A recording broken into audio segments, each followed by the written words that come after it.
Good afternoon. I'm Anuj Mehrotra, Dean of the George Washington University School of Business, and I am delighted to welcome you to this episode in the George Talks Business series. And it is my distinct honor today to introduce our speaker and moderator. First, please join me in welcoming our moderator, Dr. Liesl Riddle, the Dean for Graduate Programs and an Associate Professor of International Business and International Affairs at the George Washington University School of Business. Under her leadership, the school has reimagined graduate business education, and our programs have seen double-digit gains in major rankings, including being ranked #1 in international business in the US in the Financial Times MBA rankings for a second year in a row. Thank you, Dr. Riddle, for hosting this session today. And now it is my distinct pleasure to introduce our guest, Jenny Lay-Flurrie, Chief Accessibility Officer at Microsoft. In her role, Jenny leads the company's efforts to drive great products, services, and websites that empower people and organizations to achieve more. Her team is at the forefront of creating positive experiences that apply technology to make a difference in the world and the lives of individuals, from how to hire and support people with disabilities in employment to innovative technology that aims to revolutionize what's possible for people with disabilities. With the help of her team and broad community within Microsoft, Jenny leads many initiatives to empower people with disabilities both inside and outside of Microsoft. Jenny was recognized as a technology groundbreaker by CEO Satya Nadella in Wired magazine and is a contributor to the book The Ability Hacks, which shares behind-the-scenes stories of hackers who pioneered two innovative hack-turn solutions used by people with disabilities worldwide. Outside of Microsoft, Jenny is the current board chair of disability in and is on the board of Gallaudet University and Team Gleason. She was recognized as a Disability Employment Champion of Change by the White House in October 2014, and as one of the Fast Company's most creative people in business in 2017. What a pleasure to have you, Jenny. Welcome, and thank you for joining us today. Thank you very much for having me. I'm excited. Wonderful. Well, over to you, Liesl. Have a great session. Thank you, Dean Mehrotra. Oh, Jenny, I've been looking forward to this day for weeks. It's so wonderful to have you here on the show today. Let's start off first by just defining, when we talk about accessibility, are we talking about just physical access or something bigger or broader? Well, thank you for having me. As I said before, Show, we need to set your expectations lower here. So I'll aim to live into that. But I think that's a great question to get started. What is accessibility? And I would say that accessibility clearly started out as looking at the physical landscape. How can you make sure that an environment is inclusive to everyone who uses it, including the 1 billion people with disabilities around the world, which is a growing demographic. It's the one area of diversity that you can join at any time. It's something that you can acquire, whether it's through accident or injury or disease. And you can be temporarily disabled if you break an arm, break a leg, or have any form of unfortunate virus right now at these times. So it's a population that is inclusive of many different facets, and accessibility are the means to which we become inclusive.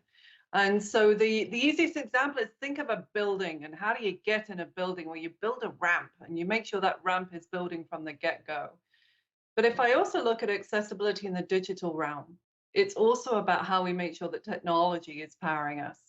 And as we rely much more on digital information, and we lean into everything that we're using right now to talk, that is inclusive, that makes sure that, again, we're encouraging all conversations to be happening for all people.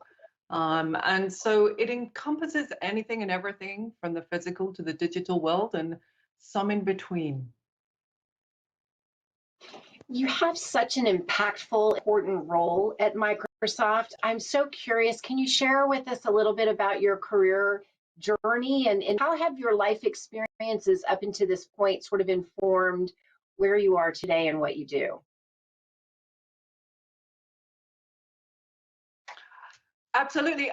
Well, from my accent, you might be able to tell I'm not from these parts. I'm actually sitting about an hour east of Seattle right now, and I've been based over here in the Pacific Northwest. In fact, my background, just to give a visual description, I'm sitting in my home office. So I have a gray wall behind me with decals of Pacific Northwest trees and a black bear.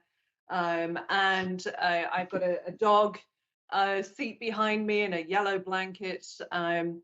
It's very Pacific Northwest, but I'm actually from the UK. I'm British. And in fact, if you go back and ask what I thought I was going to be when I grew up, my answer would have been a musician. I actually trained to be what I thought was the best classical clarinetist, clearly not. And I went to the University of Sheffield to study music, the history of music, performance, composition. And then basically went down to London and found out that I needed to pay rent and had to get a job very quickly, and ended up in an IT role, actually working on the IT help desk for the Daily Mirror, my gosh, many years ago, and found that I loved IT and literally fell in love with the problem solving that comes from it every single day. And that determined my technology future. But underlying all of this was disability. I grew up in the middle of England in a place close to Birmingham. And while I wasn't born with deafness, I very quickly acquired deafness through measles. My sister was born with moderate deafness. My dad, my whole family in some ways, apart from my mom who despaired of the noise, had deafness. And disability was just part of our lives. In fact, I spent most of my school career in and out of a special school on lunch times, and assisting right there on campus where it was. And disability has been a huge part of my life, but it was only really about 8 years ago, as I came to Microsoft in 2005 to work on Hotmail. And then found that lots of people want to talk to one another. And as a then deaf person with severe, profound deafness, I don't hear you speak. I needed help. I joined the deaf community. I joined every other. I got involved in learning about accessibility, disability at a much more ingrained level of depth, and eventually then became the CAO 5 years ago. And so my career has been a very different path from the one that was planned. But in many ways, I think it means that I've lived true to my purpose. I am very passionate about what I do. It's more than a job. It is hard. No job in any industry is easy, but I think some of the most impactful roles are not the easiest roles, and this is definitely one of them, but it has an impact, and hopefully a positive impact on our employees and customers that we really work and strive hard to deliver services for. And I think the most important thing that I would stress is that I'm one of hundreds of people at Microsoft that work in this space. I may have a fancy title, but more important to me is the team and the passion and energy that there is in a company that you create and nurture. And I'm really proud to work alongside so many people the same way as I do, want to empower people with disabilities all around the world every single day. And that's the most important part. Well, you sort of spoke to this, but say a little bit more, I think, about why should accessibility matter to organizations? There's a really short answer to this. You have the opportunity to include or exclude, and accessibility is the means to do that. If you fail to put a ramp on a building, people will not be able to get in your building. That's exclusion. If you fail to think about the accessibility of your environment, your technical environment, whether that's the use of a Word document or any piece of nerdery that you're creating, if you haven't methodically made sure that it's inclusive and accessible, you will exclude. No one, no company wants to exclude what is, frankly, one of the biggest minorities. In fact, the word minority is ridiculous. It's ridiculous when 26% of the population here in the States, by the CDC definition, are people with disabilities. that's a pretty enormous section of your society. So if you are not thinking methodically, if you don't sit in there and going, I don't know if my stuff is accessible, it's not. So that should give you pause for concern. I think the other part is actually, I refer back to a piece of research done by Accenture a couple of years ago that looked into the business impact of hiring and empowering people with disabilities. And unsurprising to us that work in the industry, we're like, yeah, of course. It determined that if you hire and empower people in your company, you will quite simply get better financial results. And those financial results were huge, double the net income for a company that has versus not. So also it's a classic case of implementation of diversity and inclusion in many ways. If you empower your people, all of your employees, you'll get better stuff coming out the other end.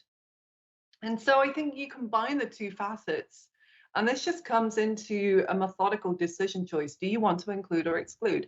And I personally think that inclusion is far cooler for everyone than exclusion. I love that. Inclusion is far cooler than exclusion. That's a great quote. With a heavy dose of sarcasm, just to make sure that's clear. Heavy dose. Let's unpack that a little bit, though, in terms of who are we including and how do we include them? Disability is a big, broad category. So, for example, think about sort of intellectual disability. How does Microsoft itself, as well as how does it encourage other organizations to include those that might be intellectually disabled in their organizational workplaces? Yeah, disability is a huge one, and I think it's important to wallow a little bit before digging into different sections of it. If you look at the definition of disability, actually over 70% of it is deemed as an invisible category, meaning that you cannot see it by looking at someone. You wouldn't know looking at me that I'm profoundly deaf, I cannot hear you. I'm using a sign language interpreter and captioning to follow the conversation. You just think I'm British and sassy. You wouldn't think that I have a disability. And the same with a lot of disabilities. You look across the spectrum from mental health to neurodiversity, to speech, mobility, deafness, blindness. A lot of these categories aren't apparent to the eye. And I think making sure that we have features as a baseline, and so accessibility included as a principle in anything and everything that we produce, first off, is imperative. And there are standards in the industry that we all have to and aim to achieve in order to do that, that aim to equal the playing field. And then I think there's a lot that you can do on top of that to empower different sections of society and open doors where doors may be closed. And I think when you look at intellectual disabilities and you look at neurodiversity and other elements on top of that, as the dogs remind me that there's other things in my house. But if you look at intellectual disabilities, there's a lot there that I think comes into how easy things are to find, to use, and to get hold of. And so if I look at just the simplicity of Word, what we've done there is made sure that you can just hit a button and it will check your document to make sure it's inclusive for you. It's right next to spell check, so it's easy to find. It actually uses AI, so it does a lot of the work for you. And you get a quick tick box that tells you if it's accessible or not. Now, is that going to really, that's going to make sure that anyone producing anything can send something that anyone can leverage and use.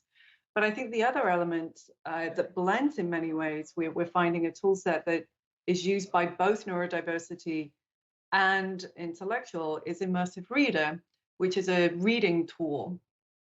And if you just imagine learning to read and you're given a swell of words on a page, Immersive Reader embedded into a bunch of products, again, it's just easy to find, will allow you to focus in on one line or 3 lines or the page, change the colors, which we've shown to make it easier to find certain words, and it will highlight adjectives, nouns.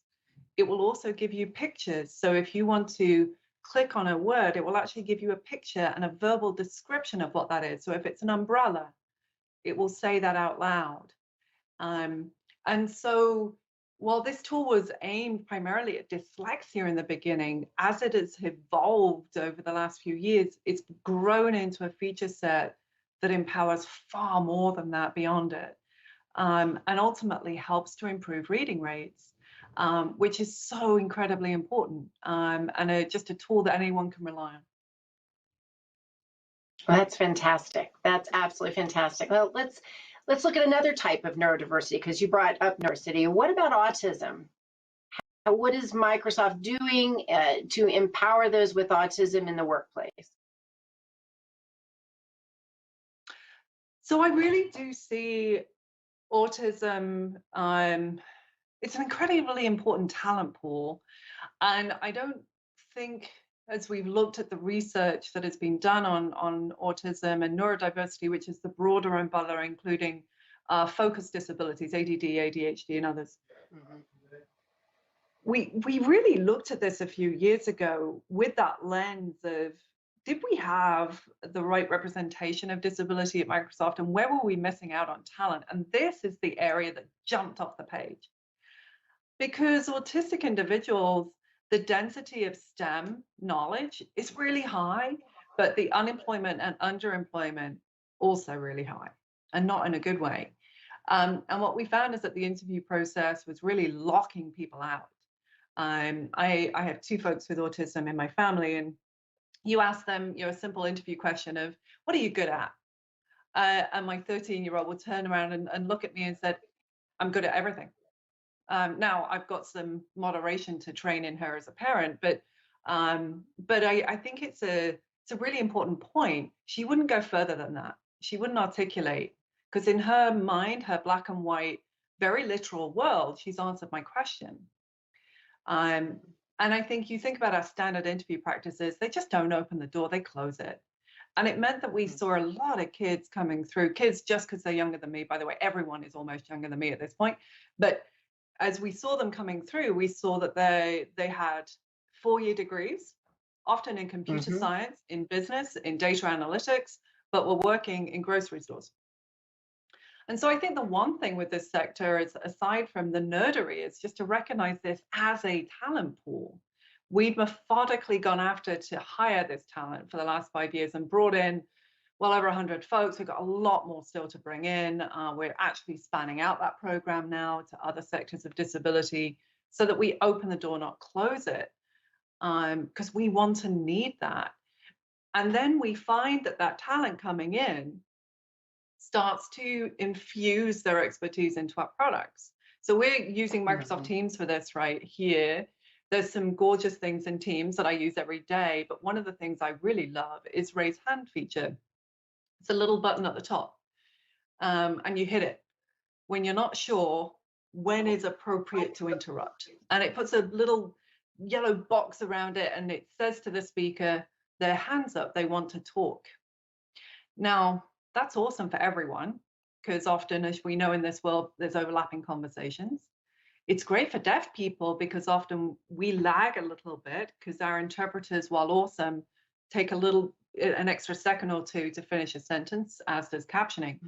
It's even better when you think about introvert, neurodiverse, who may not have the social nuance to understand exactly when is appropriate to interrupt.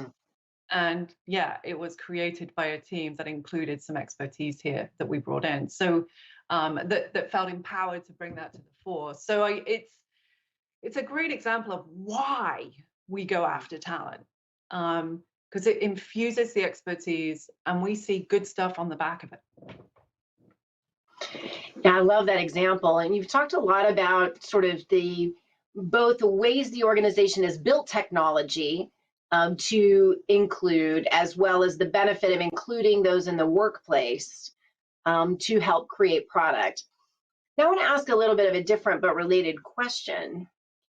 How does Microsoft as an organization manage internally with and around disability. And then specifically, let me give you an example. So maybe those with intellectual disabilities or those with some physical disabilities may need to take more frequent breaks in order to process the task at hand, or to take a break in order to kind of clear the decks to come back and re-engage. How does a need like that get articulated and respected within the workplace at Microsoft, or organizations that truly are inclusive of those with all abilities? No, it's a great question. And I think the first thing to say is that we're always learning. So, I think our CEO says quite a lot, we need to be a learn-it-all, not a know-it-all organization. When you have 150,000 employees around the world, in so many different countries and markets, with different stereotypes of disability, with different, every individual instance of disability is very different. It is important, first off, to be a listener and to learn. But that said, I think there are definitely best practices here that we can linger on, and that we have. I think the autism program actually has established a new bar of best practice in many ways, because with every autistic hire that we bring in through the program has 3 groups, support circles we call them. One is a member, a buddy from the team. Another is a member of the disability employee group at Microsoft, which is a very strong community of employees with disabilities and their allies. It has 22 groups now. It was 6 when I started it, back, my gosh, 13 years ago. So it's blossomed and grown and exists all around the world. But these are people, employees who get it. And then we also employ a job coach as well for the first 90 days minimum, just to help someone to come in. Those support circles make sure that that entry process is a smooth one. And let's be clear, it's hard going to any new culture, any new environment, any new company. And so making sure that you have the opportunity to ask questions about, well, how does this team, how do they come together and chat with one another? What are the team norms there? How do, what are the right things that I should be doing as a member of the community? What can I learn from other people who are similar to me that I can bring into my role? And then job coaches, yes, you need to go to bed. Job starts at 8 a.m. Stop playing Xbox. I know you've got an Xbox, it's super fun, but still go to bed. So you can have conversations on any number of levels there. And I do think that we're learning a lot from that we'll be spreading across many of our groups. But I also think there's a lot of other core, in many ways, basics. Accommodations. So Belle, who's my interpreter here, is not only a gorgeous human, my accommodation. And so Belle makes sure that I'm able to access every room I'm in. Belle gets paid, and gets paid centrally by a HR department, not by my boss. Central accommodations are really important.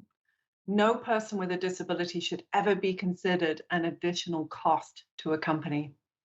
And while most accommodations are way less than $500, in fact, our average accommodation for the autistic community coming in is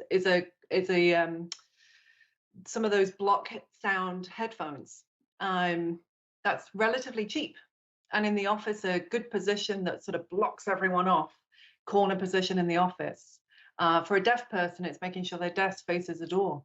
And so you don't have somebody coming up behind you, because I have nearly knocked several people out when that's happened. So there's often accommodations are really simple, but making sure that they're done cohesively, they're done centrally, and they're done without cost being visible. And I think the other one is managers, and making sure that managers are empowered to know the right language to use, to see disability as the talent and the expertise pool that we desperately need, that understand the resources that an individual may need, so that they can quickly get to them, and that they may need as well. So we train every employee on this and every manager on this. In fact, we actively ask them to do it, and then they get a badge and they put it on LinkedIn. So you may see a lot of Microsofties very proudly putting their badge on LinkedIn, and I like as many of them as I possibly can. So it's something that you need to learn, right? And if you're not comfortable, confident talking about disability, there are vehicles and ways that you can. How has COVID affected the conversations at Microsoft and with other organizations about disability? COVID has been a forcing function for, in many ways, some positive and some negative. I think on a positive vein, the disability community has for decades asked to work from home and remove some of the constraints that exist. The need to rely on transportation that may not be awesome. And the additional burden that can come with making sure that you've got personal care assistants coming in and out of the office to assist you. So in many ways, there was an initial hurrah, I can work from home. There's this recognition that virtualization isn't a bad thing. Then there's the recognition of, okay, a lot of the physical accommodations that I may have been removed. And so that was many. We heard it with a lot of our kids and a lot of the special needs classes in K through 12, where a lot of those immediate services were just paused while figuring out how to do them in the virtual world. And some of those have not yet returned yet. I think from my world, there's been a very a much increased heavy dependence on accessibility. And so what was important before is urgent now. And we've been responding to some of that. I mean, my disability answer desk team, which is my support crew, they've been dealing with 300% volume of people wanting to learn how to use technologies like Teams, like Office, because they need to now, whereas previously they didn't. And we've been really focused on how to help people to get ramped and get learned into this domain. And then on an individual level, like me and Belle, I literally texted her and said, don't come to work tomorrow. And she said, should I come to your house instead? I said, no.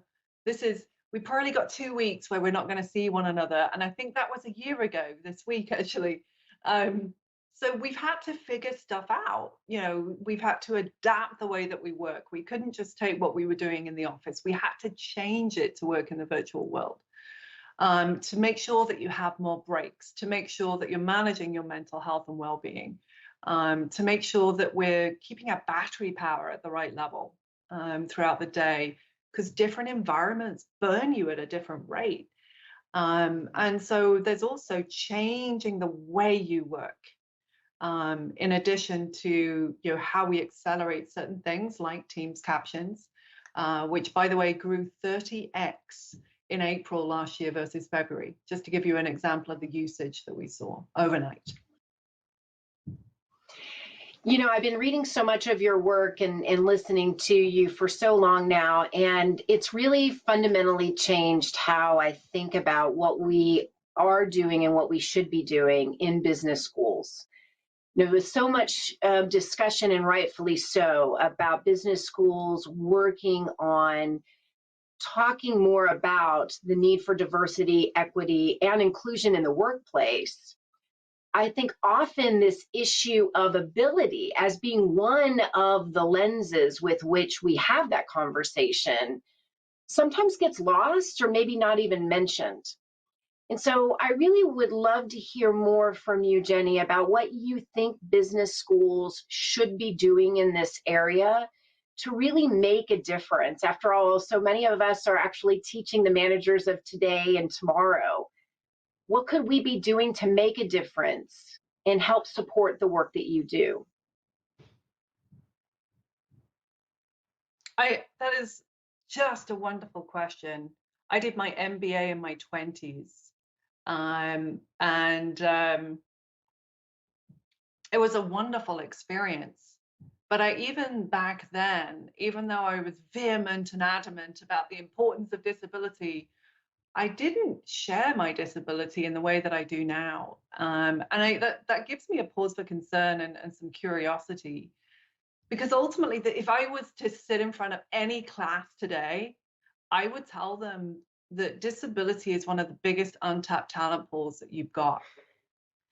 And If anyone tells me, well, I don't have anyone with a disability on my team, I would turn around to them and say, yeah, you do. You just don't know about it.